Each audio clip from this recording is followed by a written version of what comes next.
Welcome to the Happy Disruptors Podcast. If you're a creative thinker with an unconventional approach to your industry, you just might be a happy disruptor.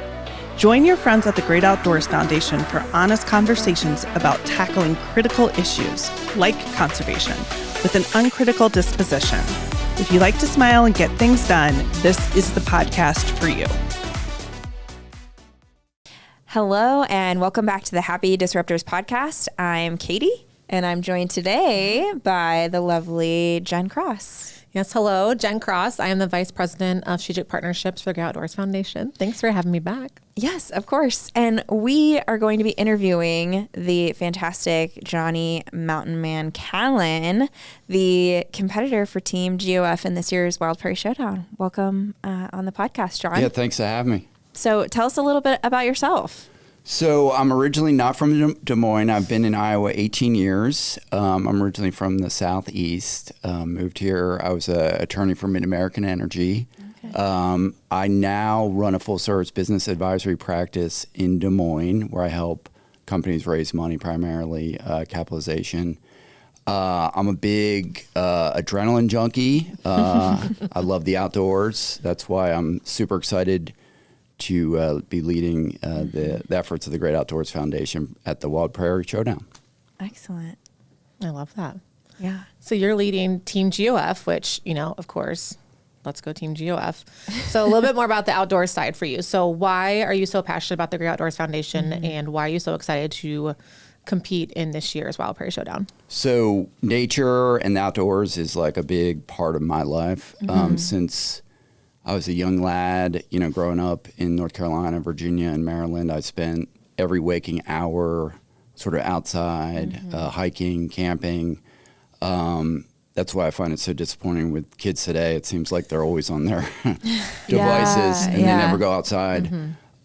So what was super foundational for me is like when I turned 18, I did a course, a month-long course in the Pasayten Wilderness of the North Cascades Mountains, where I just lived in the woods for a month through the National Outdoor Leadership School. Used that. I spent all my summers in college and grad school working for the Forest Service as a backcountry ranger and a wildfire fighter. I was on the Wyoming Hotshots. Since that time, professionally, I love to trail run. I love to hike and camp. I enjoy mountaineering. I've done 3 of the highest summits in the U.S. Trying Denali again in June of 26. 26. I've climbed mountains all over the world: Ecuador, Peru, Mexico, Nepal, Chile, Bolivia, on and on. So I just love the outdoors. You can find me most weekends, either on the trails, trail running or hiking or rucking with a heavy pack. I need to up my game. Yeah. I feel lazy. Okay, so I got the natural progression of love being outside, and then you do this amazing program leading into kind of your young adult years and, firefighting, forestry, all that good stuff. And then bam, out of nowhere, you just throw mountains in there. So talk to us about the mountain man persona. Where did that come from? How did you get into mountaineering? Yeah, so I was climbing mountains, when I spent my summers with the Forest Service climbing mountains. When I did that course, that National Outdoor Leadership course, we spent a month climbing mountains. We basically camped above tree line on the glacier, learned a lot of, climbing skills, rope travel, working with crampons, working on fixed lines and going across crevasses. So the progression, when I started having kids in my early 30s, obviously didn't have the time or money to do much, but turning probably 45, I started to get back into it. There's a good climbing group here locally. I climb with Charlie Whitmack, who's done Everest twice. He has taken me on multiple trips. We went to Mexico, did Pico de Orizaba, which is the highest volcano in North America. Actually, it's the second highest volcano in North America. It's the highest mountain in Mexico, and we did Kilimanjaro. So that sort of re-engaged my interest there. So what you're telling me is fundraising for the Wild Prairie Showdown is easy peasy compared to climbing Mount Kilimanjaro. Well, it's kind of ironic because in my professional career, I'm always asking for money, doing seed rounds, Series A up to Series C fundraising rounds, and we also do a lot of non-dilutive funding. So it seems like I'm always asking for money. So at some point, I know the feeling, And that's why we have Jen here. You can relate. At some point, people will start returning my phone calls, but I'm passionate about giving back. I sort of believe in servant leadership and giving back. And if you have the money and resources, give and donate. You can only have so many sports cars and designer bathrooms. And I'm as your staff at Great Outdoors Foundation can attest, I'm super competitive and a little intense. So I'm glad you guys will be glad when this is over, because I'm very passionate about, raising money and winning this thing. So I'm about to hire you full time if I I can. Yeah, I can afford you though. This is not the end of the road for your relationship with GOF. So speaking of Great Outdoors Foundation, obviously we have always used outdoor recreation as a catalyst for conservation. Do you agree with that belief? How do you kind of see that in action through your work with Wild Prairie Showdown, as well as your work, throughout the community as well? Yeah, 100%. You have to be out there enjoying nature to appreciate it. So so that you'll be driven and motivated to preserve and protect it. One thing that I was shocked to find out when I moved to Iowa 18 years ago is the state of Iowa has the least amount of public lands out of all 50 states, which is really just disappointing. So obviously, we have a great production agriculture economy and we need to support our farmers, but whatever we can do to preserve, protect, enhance natural areas, because it's the lifeblood and it's so much fun. And I think the other thing, I can relate because I back up to Saylorville Reservoir and I have 4 kids and I can probably count on my hands the number of times they've been in that natural area. So that's a little disappointing. So I think the other thing we need to do is take away iPhones and iPods. I hope this podcast is not sponsored by Apple or Google. Not yet. Yeah. Not yet. So Sponsor opportunity coming at you. They have a place, but Yeah. I think, it's because for me, like growing up, I was outside all the time. But we didn't have, I'm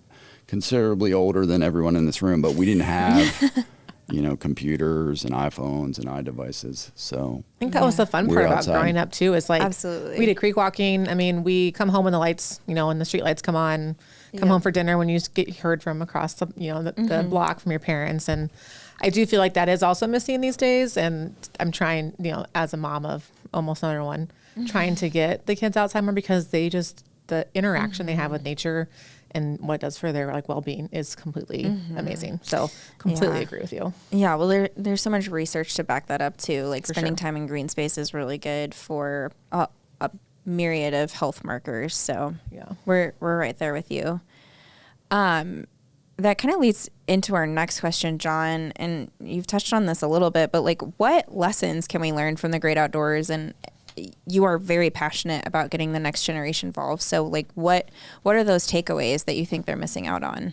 Yeah, I think the biggest thing for me for being in nature, it's super cathartic for me because you can unplug and so totally connect with your surroundings. And that's hard to do nowadays. I mean, I kid folks, but when I go on mountain climbing expeditions, I tell all my clients and all my portfolio companies, you cannot contact me for 3 weeks or a month. And it's great. Wow. Because where else can you do that? Right. I mean, our family went out to Colorado this summer and it's like you're still getting texts and emails and phone calls. People don't even have out of office emails anymore. It's like you're expected to be accessible 24/7 and it's just crazy. So I think being able to be in that natural surrounding, totally disconnect, engage, enjoy it, and immerse yourself is super impactful. What are some of your favorite memories from either your mountaineering trips or even with some of the programs that gave you exposure to the outdoors when you were younger? Yeah, I mean, that Knowles course when I turned 18, literally I graduated from high school and the next day I was on a plane to Seattle, Washington. Oh my gosh. To spend a month in the Pasayten Wilderness of the North Cascades. And that was super impactful because I'd never been, so growing up in the Southeast, you see the small mountains in Western North Carolina and in Western Virginia. But I'd never been surrounded by like glaciated mountains. Yeah. And being like completely self-supported for a month, like literally, for a month, this was, pre-internet, but you didn't have access to newspapers. You had no idea what was happening outside of, your small group in the wilderness. So that was super impactful. And from a mountain climbing experience, I mean, we've had so many great trips. The bonds and the camaraderie you have with your fellow climbers is just super impactful. I mean, you really are able to immerse yourselves and get to know those folks, on a one-on-one basis. Sitting around, a lot of these mountains are expedition style. So you get up to a base camp, which is usually at like 14,000 feet, and you're acclimating. So you're spending a lot of time at base camp, sitting around in the cook tents, getting to know folks and connecting with them on a deeper level. So that's super cool. And then, from mountaineering, from an experience standpoint, I mean, there's been a lot of highs. There's been some lows. I mean, there was one summit in South America, the highest mountain in South America. It took me 3 times to summit. Wow. The first time, it was super depressing because my climbing partner got pulmonary edema, so we had to evacuate him helicopter off the mountain, so that ended that trip. The second time, we ran into some weather challenges, so we had to go back down. So that was sort of the high from a mountain climbing perspective, because the third time, I was really discreet. I didn't even tell anyone except my wife, like, where I was going, because I was like, if I don't summit this time, I will never be able to live this down. Because people don't appreciate, like, how hard this is. For sure. Oh, my gosh. Like, they think, like, everyone is like, okay, you go climb a mountain, you summit. It's not like doing a 14,000-foot peak in Colorado. Base camp is at 14,000. Yeah, like but a lot so of people, many, that's like the goal is just to do a 14er. Like, right. Yeah, there's just so many variables. I mean, weather, how your climbers feel, mountain conditions, avalanche risk, crevasse risk.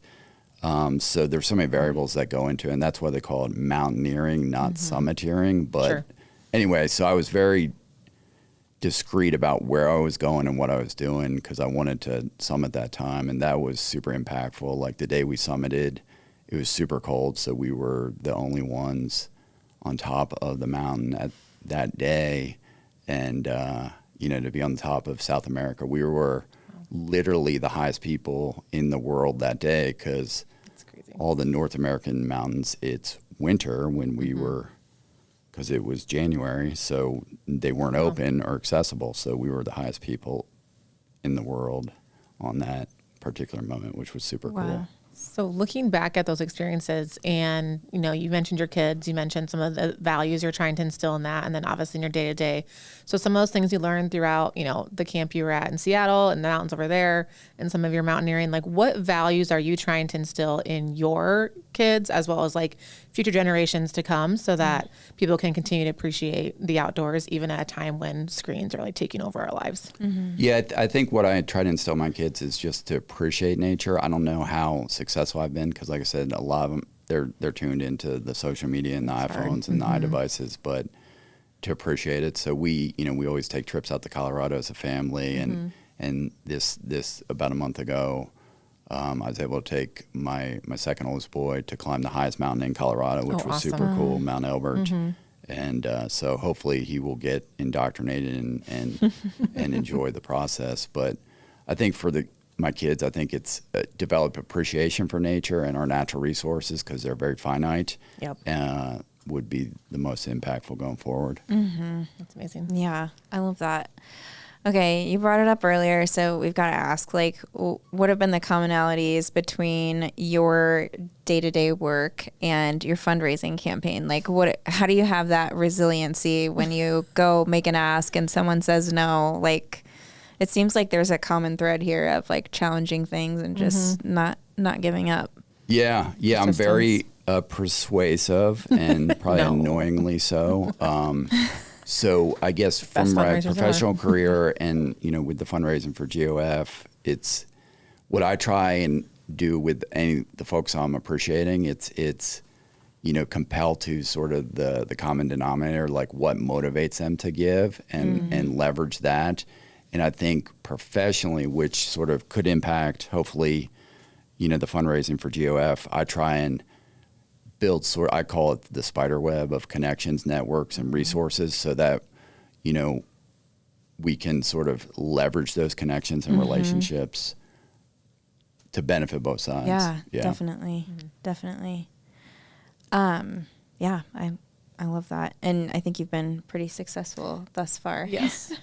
Yes. 100%. Hopefully. Yeah. Yeah, absolutely. Well, Jon, we named this podcast the Happy Disruptors Podcast because that was a phrase that one of our stakeholders used to describe the Great Outdoors Foundation. And, we're kind of an atypical organization and we go about things in maybe an unconventional way. Would you consider yourself to be a happy disruptor? Why not? Yeah, I definitely, as you guys will see the night of October the 16th, I'm not a shrinking flower, shrinking violet, whatever so I tend to be pretty boisterous and disruptive and unconventional. So I think that ties in nicely. I sort of live life to my own rules and sort of beat to a different drum. So hopefully I won't break any sort of protocols for the GOF or violate any set codes at the Bel-Air Ballroom. I hope you guys We've have got Hannah on that. your He was in charge. insurance coverage for the night of October 16th. That's also covered by Michelle. Yes. Yeah. Yes, we've got her working on So that. speaking of, Because obviously, we have some big surprises. you guys have don't give them no away idea. yet. Don't give them away. You have no idea. But speaking of the event, so what should our listeners do to support your campaign for Wild Prairie Showdown? Yeah, please donate. You guys, somewhere the live butter, Give butter. butter. Or give butter. Yes. Give butter. Yes. So somewhere the link will be. Please Correct. support me. I would much appreciate it. Every donor for the Team GOF gets a personalized thank you note on my own designed stationery. So, and you probably won't be able to read the handwriting because I have very horrible handwriting, but the thought that counts. It is the thought that counts. So you get that, and we also are going to be giving away some nice door prizes the night of planting seeds for any watching them grow. any folks that Love give it. to our team. So please support us. Fantastic. Team GOF. Yeah. So why you over Team Icon?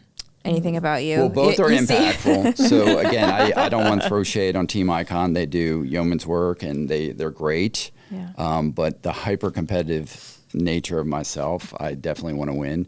But that being said, yeah, both are impactful organizations, and I love to whitewater kayak. So, so maybe I'll be the celebrity for Team Icon next year. There we Maybe go. I'll We'll bring switch him back. sides. Maybe Round I'll switch two. sides. But yeah, water quality is super impactful, well needed. I actually have some portfolio companies that do water treatment, so I can appreciate how impactful the work is of Team Icon. But that being said, it's all about GOF. So scrub your memory of anything I said for the past 30 seconds. To October 16th about Team GOF only. Excellent. Love it. All right. I'm in. Well, Sold me. I'm sold. I'm in. Absolutely. So we are going to close today's episode as we always do with our Let's Whiteboard It segment. So Let's do it. Jen and Jon, my question for you today is, and you can, the cool thing about this, write or draw. Oh, well, you do not want to see me draw. I don't know. That's the fun of it. Write or draw your favorite childhood outdoor memory. Well, his is going to win because he has way cooler experience than I do. And while Jen and Jon are wrapping up their answers, just a reminder to like and subscribe wherever you're listening to this episode.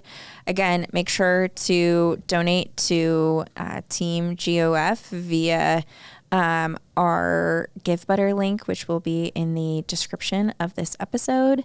And follow along with what we're doing on social media. We're on Facebook, Instagram, X, and LinkedIn. How are things going? I did not draw.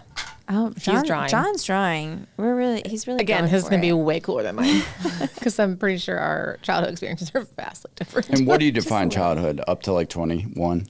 Yeah. Okay, I got mean, Sure. your prefrontal cortex isn't even developed yet. Yeah. So, I we mean, went there. We went I there. mean, you could go all the way up to like 25 if you're really. Mine's definitely younger years. For sure. I like the detail. Okay. Okay. Is it show and who tell? wants to go first, Jen? I'll go first because his is going to be way cooler. All right, So you can go I mentioned first. creek walking when I was younger. That's all we did as kids was creek walk in Beaver Creek. So obviously it ties back to the Great Outdoors Foundation. And then on the other side of things, my grandpa owned a lot of farmland in Northwest Iowa. So good timely conversation. He'd always take us in his tractor for harvest, and he'd always bring us, I mean, like the outdoor side, but he'd always show us how to harvest the corn and the soybeans. But we'd always have those like vanilla and chocolate and strawberry wafers. You know what I'm talking about? Like Oh, absolutely. the original like OG childhood like Yes. cookie. But that whenever I see those or taste them or think of those, I think of harvesting in, my husband hate this, a John Deere tractor because we are Case IH people. Oh my gosh. A John Deere tractor and John Deere combine up in Whittemore, Iowa. Wow. So, Yeah, that's absolutely the outdoors. I love that but, too. I mean, I was in a cab technically of a tractor, but I was outdoors. It's There was appreciation of bugs and land, stuff. you know? Absolutely. Absolutely. How about you, John? Okay. So do I show it to the Yes, audience? please Yes. show it to the So audience. that's the Look at good this. drawing skills. Not even comparison. So when my first summer working for the Forest Service, I was assigned to a firefighting team that involved Native Americans from the Wind River Reservation. They were Shoshone and Arapaho, and we were deployed on a fire in the Uncompahgre National Forest outside of Grand Junction, Colorado. And Wow. it was just super cool because it was an intense fire. It was on a plateau, and I just remember there's old like B-29s dropping fire retardant, which My is like a goodness. mud slurry. There's helicopters with water buckets. Whoa. And we actually had to deploy our fire shelters for one occasion, which was super scary. That's not something I'd want to get into and try and survive a fire. But yeah, so that's me Whoa. wearing my hard hat with my Pulaski tool, with my water pump, with the flames, with the plane, the fire shelter. Yeah. That's amazing. and this is why you should 3D donate to Team panoramic. GOF. Yes. So that was cool. As Smokey the Bear would want us to say, only you can prevent a forest fire, Yeah. right? True. Yes. Well, John, it's been such a pleasure having you here today. Jen, thanks for joining Of course, us. anytime. Happy to be And here. we'll see you all next week. Thank you. Okay, October 16th.